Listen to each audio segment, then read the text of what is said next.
대표적으로 제가 그 어느 대학을 가서 강연을 한 적이 있어요. 노무현 대통령이. 대학 강연을 했는데 그때 강연 내용이 뭐였냐면 그 대학이 이과 대학원생들이 모여있는 강연장이었어요. 그래서 이과생들이 되게 중요하다. 그런 말씀을 하신 거예요. 노무현 대통령이. 어떻게 언론이 쓴지 알겠어요. 네, 근데 이분이 이제 네. 이과생들이 중요하다고 얘기를 하는데 되게 재밌게 또 얘기를 하시는 분이니까 그 예를 여러 가지 드는데 어떤 예를 들면 중국 예를 들었어요. 중국에 후진타오가 뭐 공대 출신이고 뭐 장점인부터 시작해서 이제 이른바 테크노 CEO들, 테크노 CEO의 시대가 열렸다. 우리나라도 대기업들에 다 공대 출신들의 CEO하고 그 다음에 중국도 봐라. 중국도 지도부가 다 그 정치국 국원들 중에 상당수가 다 이과 출신들이다. 이제 테크노 CEO 시대가 열린 거다. 그냥 니네 기술만 가지고 할 때가 아니라 이제 이 사회를 이끌어가는 지도자가 되고 있는 거 아니냐. 뭐 이과생들이 참 부럽다 자기는. 그 자기는 문과를 해가지고 변호사 해가지고 대통령 됐는데 사실 뭐 변호사 대통령 된 거보다 나도 이과로 갔으면 대통령 안 하고 더 편하게 살았을 텐데 아 참 나도 그런 거 보면 대통령보다 그게 낫을 것 같다. 네. 이게 농담 아닙니까 누가 봐도? 네, 누가 봐도 덕담이죠. 네. 그 청중들 네. 이과생들을 위한 덕담 아니겠습니까 그게? 어떻게 썼나요? 그 다음 신문에 네. 너 대통령 된 거 후회해. 이게 제목으로 달렸어요. 이거 정말 그랬나요? 언론이? 네. 네. 아니 다 그런 건 아니고 네. 몇몇 언론이 네. 그렇게 그래 너무 놀랐습니다. 일단 이게 인간적으로도 그분한테 얼마나 큰 심적인 부담이었는지를 말씀을 드리는 건데 2000년도 제가 정확한 날짜는 한 2000년도 중반에 그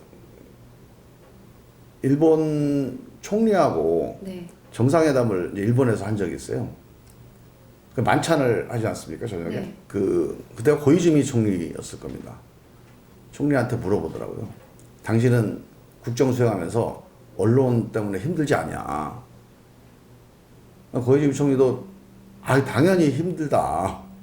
자기도 죽겠다 얘기를 하면서 자기가 무슨 뭐 중학생 여학생을 성추행했다는 그런 보도가 사실이 아닌데 계속 그 오보를 가지고 언론에서 자기를 괴롭히는데 이거 대책이 없다. 그래서 자기가 콜 수상을 만났던 얘기를 하더라고요. 콜 수상이 자기도 콜 수상하고 그런 얘기를 했대요. 언론 때문에 너무 힘들다고. 언론은 세계 정상 지도자들의 공통적인 난제인가 봐요. 네, 그래서 콜한테 물어봤더니 콜도 자기도 정말 죽겠다. 그러면서 고이즈미한테 해법을 얘기를 해주는데 콜이 한 해법은 이거다 하고 이제 대통령한테 얘기를 하시더라고요. 근데 뭐냐면 여자하고 언론 얘기 듣지 마라. 그냥 넘어가라. 그러니까 신경 쓰지 말고 어떤 가라. 얘기를 하든지. 그거 신경 쓰면 정말 아무것도 못한다. 농담이죠. 제가 이제 그 말씀을 드리는 거는 그만큼 인간적으로도 되게 스트레스였다는 거, 힘든 일이었다는 거를 이제 우리가 좀 알 필요가 있어요. 이게 노무현 대통령이 상당히 어떤 목적의식을 가지고 언론과 이런 대응을 했기 때문에 상당히 이제 그 문제에 대해서 되게 논리적이고 합리적으로만 이제 합리적인 대응이 기본이 되긴 했는데 하여간 인간적인 그런 그 어떤 고뇌나 아니면 어떤 부담 같은 거 상당히 있었다는 거죠. 기억나는 게 몇 가지가 있는데 그 중에서 되게 인상적이었던 게 언젠가는 5월 달쯤인가 그런 말씀하시더라고요. 이렇게 참여정부에서 참 좋은 정책들을 많이 했는데 뜻한 만큼 이게 국민한테 전달되지 않고 그 욕심대로 실현이 되질 않았다. 너무 아쉽다 이런 말씀을 하시면서 언론하고 내가 너무 싸워서 그런 거 아니냐. 언론하고 그렇게 되게 관계가 안 좋았는데 언론하고 관계가 안 좋아서 사실은 대통령으로서 정책 수행에 오히려 장애물이 된 거 아니냐. 내가 언론하고 그렇게 한 게 뭐 그 이제 언론 그러면 그 당시에는 이제 주로 조중동이라고 이제 많이 얘기를 했어요. 단순히 노무현 대통령은 조중동만을 두고 하신 말씀은 아니고 사실상 모든 언론 전반하고 별로 관계가 안 좋으신 걸로 그렇게 이제 알려져 있었는데 내가 언론하고 이렇게 관계가 안 좋은 게 대통령으로서 잘못한 거 아니냐 하고 이제 물어보시더라고요. 어떻게 생각하냐고. 그 이제 저희는 5년 동안 내내 이제 그게 왜 어떤 철학에서 그렇게 됐고 또 나름대로 이제 한계는 있었지만 또 의미가 있었기 때문에 그걸 뭐 맞습니다. 대통령이 좀 잘못하셨습니다. 이렇게 얘기할 수는 없잖아요. 근데 사실 그거는 뭐 저한테 이렇게 의견을 물어보기 위해서 질문하신 게 아니고 사실 자문자답을 위해서 스스로 당신 정리를 하기 위해서 말씀하신 건데 한참을 생각하시더니 그러시더라고요. 물론 내가 언론하고 조금 더 좀 유화적이거나 아니면 관계를 잘 풀었으면 정책 수행에 조금 더 도움이 됐을 수는 있겠다. 개별 정책에서는. 하지만 언론과의 관계는 돌아보면 내 역사적인 숙명이었다. 숙명이었다. 노무현이라는 대통령이 노무현이라는 정치인이 이 시기에 이 민주주의의 발전 시기에 맞닥뜨릴 수밖에 없는 숙명적인 숙제 아니었나 이런 생각이 든다 하면서 그 스스로의 고민 그거를 이제 정리를 하고 가신 거예요. 사회가 지금 대한민국이고 나한테 부여한 국민들의 임무는 2003년도에 5월 달쯤에 용의 눈물이라고 하는 드라마가 되게 인기가 있었어요. 네네. 그 제가 드라마를 보다가 그때 제가 정무기획 비서관실에 있었는데 네. 정무기획 업무를 담당하면서 뭐 건의 비슷하게 이제 그 메모로 그 용의 눈물이라는 드라마가 있는데 거기 보면 세종과 태종이 나오지 네. 않습니까? 그래서 태종은 되게 악역을 많이 해서 자기 아들인 세종이 태평성대를 이룰 수 있는 정치적 기반을 닦고 세종이 이제 새로운 시대를 열어갔지 않습니까? 노무현 대통령은 정말 세종 같은 그러니까 정치인이 지도자가 돼야 됩니다. 그래서 새로운 시대를 여는 세종 같은 지도자가 되겠다. 뭐 이런 어떤 각오를 국민들한테 밝히시면 어떻습니까? 그래도 그런 건의를 올렸는데 엄청 혼났어요. 굉장히 트렌디하고 좋은 기획 같은데. 그 대통령이 뭐라고 그러셨냐면 당신들이 지금 너무 세상 물정을 모른다. 노무현한테 주어진 거는 구시대의 막내 역할이 주어진 거다. 나는 새 시대의 장남이 될 수 없다. 난 구시대의 막내다. 내가 이 구시대의 낡은 특권과 반칙, 이 역사를 이 역사와 같이 뭔가 매듭 짓고 마무리 짓는 게 나한테 주어진 거고, 실제로 내가 그 일만 해도 벅차다. 세종 같은 그런 새 시대의 태평성대를 나한테 만들려고 하는 거는 나한테 주어진 역사적 임무로부터 이게 도망가라는 얘기이기도 하고 또 내가 감당할 수 있는 일이 아니다. 좀 정확히 알아라. 예. 그리고 말씀하셨는데 그 말이 이제 이런 문제하고 관련이 되어 있는 거예요. 언론 문제도. 정말 세종처럼 그런 이제 새 시대라고 한다면 언론은 언론으로서 정치는 정치로 자기 주어진 역할을 하되 그게 궁극적으로는 국민들한테 도움이 되는 건전한 어떤 협력 관계로 되는 거. 긴장 속에서 견제는 하지만 궁극적으로 협력을 해서 국정과 국민의 도움이 되는 거. 이게 아마 새로운 시대의 비전이었을 겁니다. 그 당시 대통령님도 그러면 언론 역시 초과 권력을 갖고 있다라고 생각을 그렇죠. 하셨던 예. 거죠? 그래서 노무현 대통령이 대통령 스스로도 이 초과 권력, 이 반칙과 특권을 벗어나야 된다. 그래서 심지어 노무현 대통령이 이런 비유도 하시더라고요. 예전에 처음에 원시 시대에서 예. 국가가 만들어졌을 때 권력이라고 하는 게 세 가지 형태가 있다. 이건 노무현 대통령이 원광대학교 박사학위 논문에 나오는 내용입니다. 첫 번째는 무력이다. 힘으로, 물리력으로, 군사력으로 지배하는 거. 두 번째는 금력이다. 돈으로 지배하는 거. 세 번째가 정보력이다. 그래서 정보력의 제사장을 예를 드시더라고요. 신탁. 하나님으로부터 뭔가 계시를 받았다. 그래서 세상은 이렇게 돌아간다. 라고 이제 일반 백성들한테 가르치거나 그것로 인해서 권력이나 힘을 얻게. 이 세 가지가 우리 인류의 큰 정치적인 힘의 원천이었는데 이미 이제 군사력이나 금력 가지고 정치하는 시대는 지나갔다. 이게 민주주의 사회의 큰 성과인데 민주주의 사회의 성과 중에 마지막 남은 게 이 정보력. 이 정보력을 초과 권력으로 사용해서 정치하는 거. 이게 마지막 유혹인데 여기서부터 벗어나는 게 노무현한테 주어진 숙제다. 내가 여기서 얼마나 진도를 나가느냐가 우리 민주주의의 성숙을 나타내는 거다. 여기서 끝이 아니고 언론이 권력을 견제하는 게 맞다. 언론이 권력을 견제해야 되고, 그리고 언론이 권력을 견제 왜 해야 되냐면 언론도 권력이잖아요. 네? 그 다음에 국가 권력도 권력이에요. 이 권력과 권력이 힘을 합치면 결국 누가 손해냐?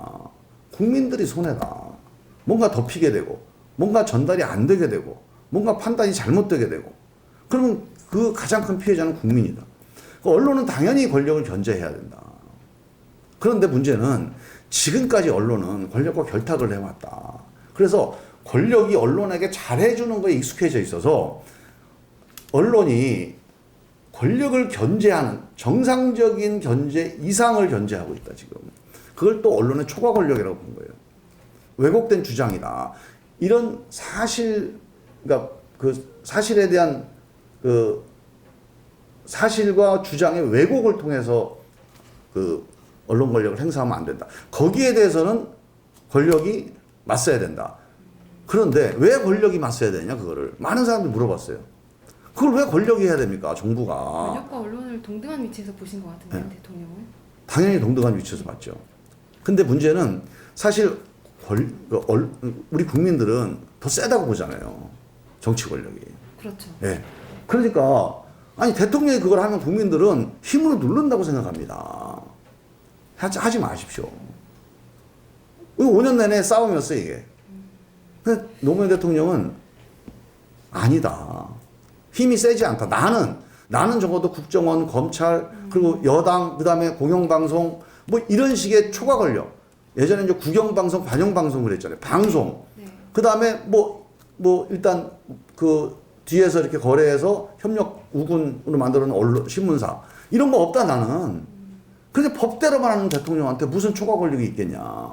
그렇다면 언론하고 뭐 특별하게 우위도 아니고 더 결정적이었던 거는 이걸 만약에 대통령이 안 한다. 또 정부가 안 한다 그러면 원래 이거 대통령이나 정부가 안 하는 게 좋다. 당신들 말이 맞다. 그러나 이게 나한테 주어진 역사적인 숙명이다. 이게 원래 시민 권력이 혹은 언론 권력이 스스로 해야 되는 거다. 언론사 스스로가 이 사실과 다른 거 또는 일방적인 어떤 왜곡된 주장에 대해서 스스로 검열하고 견제하고 해서 국민들한테 정확한 정보를 전달해 나가는 그런 기능이 언론 내부에 있어야 된다. 그게 이제 5년 내내 일관된 주장이었던 거예요. 그래서 당신도 당신이 초과 권력 상태에 빠지지 않게 하기 위해서는 언론도 견제받아야 된다.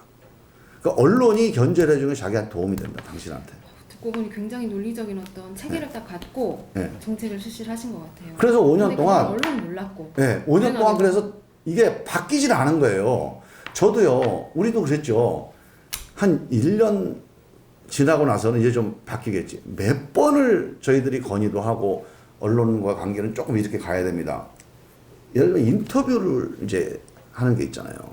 조중동하고 인터뷰. 힘드셨겠는데요, 네. 의원님. 그렇죠. 언론사랑 대통령 사이에서. 네. 그러니까 우리 이제 홍보수석실 직원들이 그게 제일 힘들었던 거죠.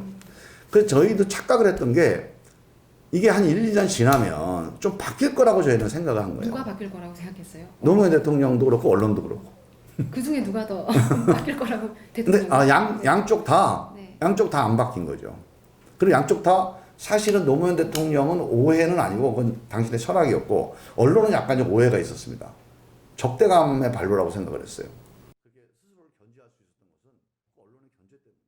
그때 언론과 지금 언론을 비교해 보신다면 의원님 네. 좀 바뀌었나요?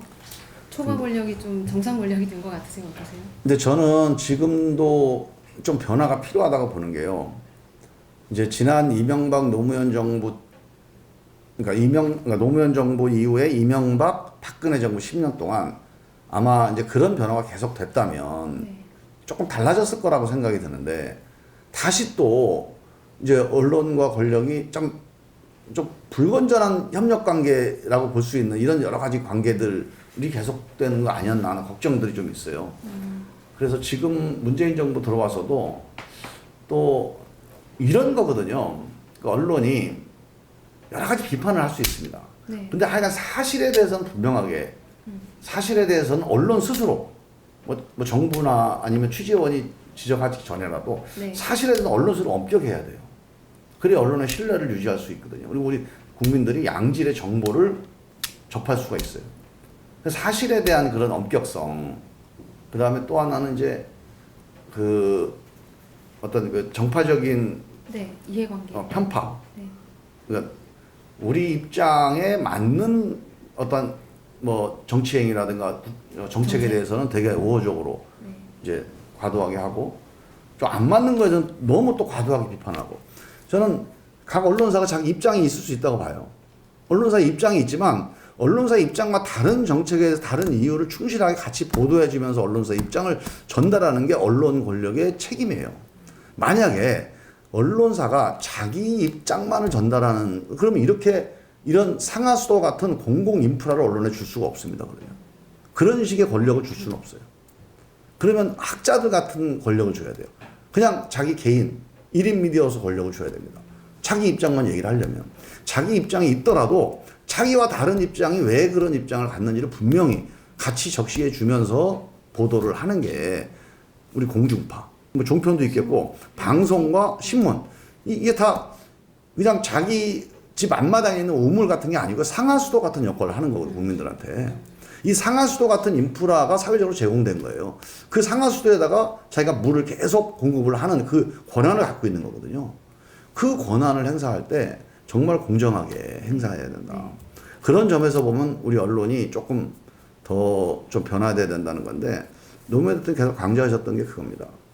언론은 플레이어가 아니다. 심판이 돼야 된다. 관중석에 있어야 된다. 경기장에 뛰어들려면 언론이 아닌 다른 모습으로 들어와야 된다. 왜? 언론이라고 하는 거는 전달을 해주고 평가하는 작업을 해야 되기 때문에 스스로 경기를 하면서 평가를 할 수가 없어요. 의원님 마지막으로 언론에게 노무현 대통령은 어떤 존재였을까요? 당시에. 언론에게 노무현은 언론이었죠. 언론을 그렇게 본질적으로 그렇게 오랫동안 비판하고 감시했던 존재는 아마 별로 없었을 것 같아요. 우리 대한민국 언론이 스스로를 돌아보게 하는 데 끊임없이 비판자로서 존재했던 아주 중요한 그런 언론 역할을 했던 것 같아요.